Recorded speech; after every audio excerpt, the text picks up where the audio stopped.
Hello everyone, my name is Kenton Kivestu. I'm the founder at RocketBlocks, and I am super excited to kick off this three-part series on behavioral interviews. Behavioral interviews are a critical part of the interview process, regardless of whether you're interviewing at somewhere like Google for a product management role, or McKinsey or BCG for a consulting role.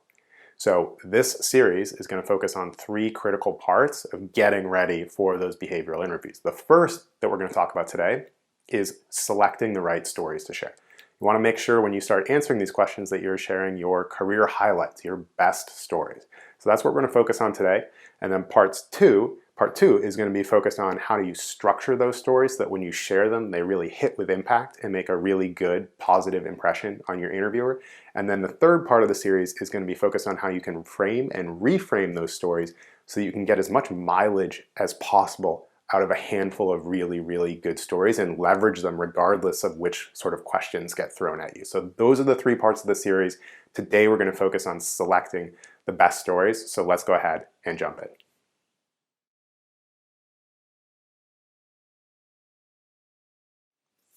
Okay, tip number one is run a brainstorming exercise. And specifically, run a brainstorming exercise where you strip out all of the company affiliations and project details from various things in your career and isolate the defining career moments. The way that you can do this is get 10 post-it notes out. It doesn't have to be 10 exactly, but around 10.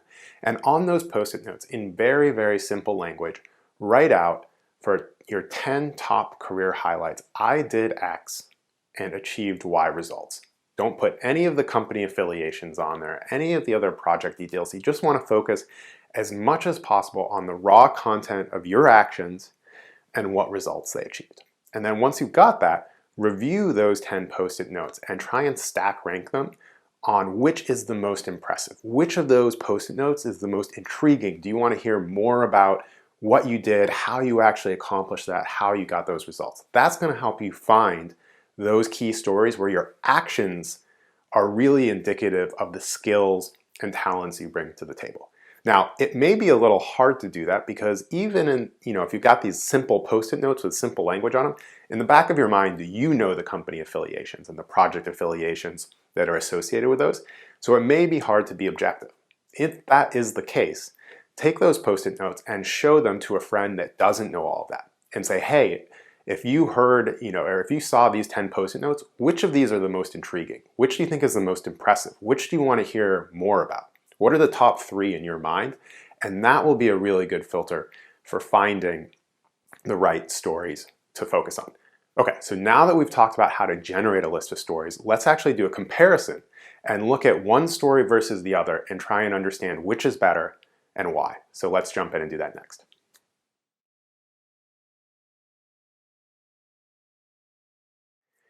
So now let's do an exercise where we compare two stories head to head and identify which one is better. And for the sake of this exercise, let's imagine that we're trying to answer the interview question, tell me about a professional achievement that you're particularly proud of. So this is a pretty wide open one. We can go in a lot of different directions here, but let's say we're comparing two specific stories. And what I want to do is I'm going to share story A and story B, and then we're going to try and understand which of these stories is just a better story to use in interviews.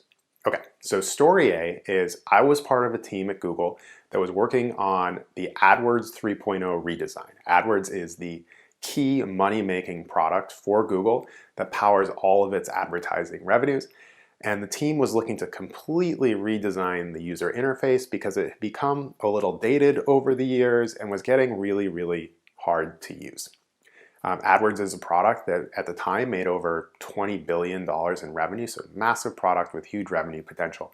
And my role on the project was to understand and work with our advertisers to codify the biggest pain points that they were having with the current product so that we could use that information to inform which features ended up making the final roadmap and getting built into the new user interface. The team had over 100 engineers staffed on it, so it was a really large project, and we were able to complete it on time within a year and a half, which was a huge accomplishment.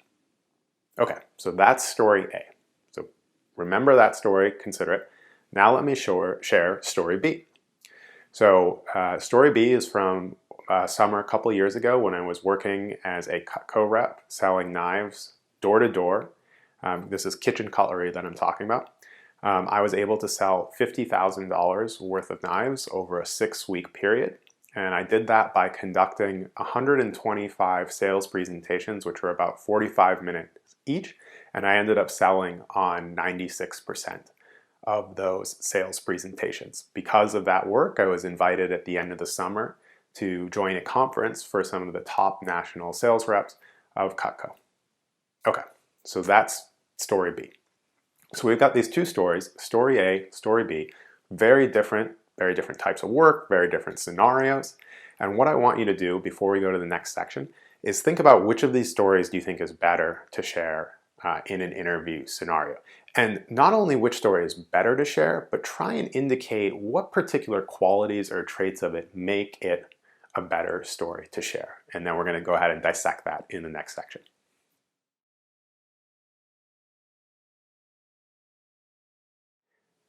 So now let's dissect these two stories and figure out why one is better than the other.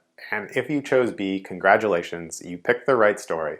Now let's talk about why specifically story B is better than story A. Okay, so the way I like to think about this is that for any particular interview story that you're going to share, there is a hierarchy of needs that it needs to meet to really qualify as a great story.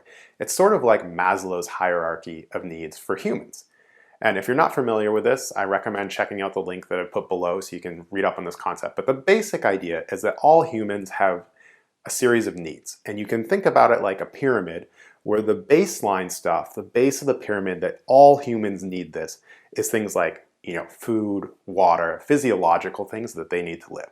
And then as you move up the rungs, they need safety. And then it gets into things that are a little more maybe fuzzy or harder to define, but like self-esteem, a sense of accomplishment, a sense of belonging, things like that. And at the very tippy top of the pyramid, it's full self-fulfillment, like reaching your full creative potential. So it's the same thing with interviews. There's base qualities that you need to hit in the stories, and the more you can move up the pyramid, the better story you're going to have. But you can't start at the top and expect to have a good story if it's missing the stuff on the base. So what do the factors look like in an interview story? What's this pyramid look like? So I'm going to put it up here. Basically, how it works is the bottom level, every story needs to start with details. You need to have good, key, specific details that you can share about the actions you took. If you don't have that, you don't have anything to build a good story on. The second level that you want to hit is impact. You want to be able to share nice, quantifiable, or at least concrete impact that came from the actions you took. The third level is irreplaceability. What this means is that if you remove yourself from that story, would the same result have happened? If you can prove that by removing yourself, it definitely would have happened, that's great because it shows you were really adding unique value there. Then the fourth level is big brands. So if it came, if you did this work that was affiliated with a great company like Google or McKinsey, etc., that's just like an extra, feather in your cap there. And then at the very tippy top is huge impact numbers. So, if what you worked on had a massive impact, that's great. That's, just the cherry on top. Okay, so if you think about story A and story B, let's start with story A. How does it stack up on this interview hierarchy of needs? Well, story A is really top heavy. It checks the brand box at the top of the pyramid, right? Because the work was done at Google. And then it also checks the box for big numbers, like the product was a $20 billion annual product, huge product. But it fails completely to build up on the base of the story. The level of detail that I'm able to provide in that story about what actions I took is really, really thin. It's more about what the team did, how big the team was, and less about what I actually did on the product. Now, the second thing on impact, it's also a little fuzzy. We know that some of the work I did helped influence the roadmap, but it's pretty fuzzy. You don't have a concrete sense. And then irreplaceability, I think because of all the stuff I just said, it sort of feels like, well, if Kenton hadn't been on that project, probably the same outcome would have happened anyway. So really, like, how much unique value was he adding there? So it really falls apart on the base of the pyramid. So the stuff that it does have, the brand, the big numbers, it doesn't all hit and come together because there's no base for that pyramid. Now, if you contrast that to story B is super strong at the base of the pyramid. It's got really good details about what I did. 125 presentations. They were each 45 minutes long. Worked for 6 weeks, etc. Then the impact numbers are also super clear. Like sold $50,000, sold on 96% of the sales calls, invited to a conference for top performers, etc. It's really clear on the impact there. And then if you think about the irreplaceability, same thing there. Like if you remove Kenton from that story, those knives weren't going to sell themselves. Like they weren't going to go knock on the doors, do the sales presentations, etc. So it's super clear that there was unique value that I was bringing there.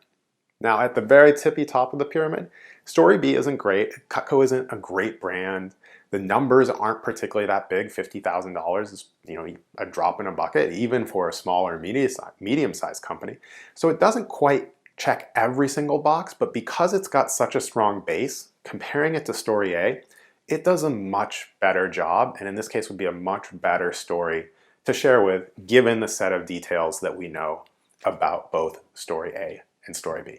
So as you were thinking about your own stories and going back to that brainstorming exercise and thinking about what you can actually share, it's really good to use this sort of hierarchy and think about which boxes is this story checking. And you want to work your way up from the bottom of that pyramid. Make sure you've got a lot of details about what you did, that there's clear impact that you can point to, that you were irreplaceable in this particular story. And if it's got big brands and big numbers on top of that, well, then that's great. You've got an ideal story.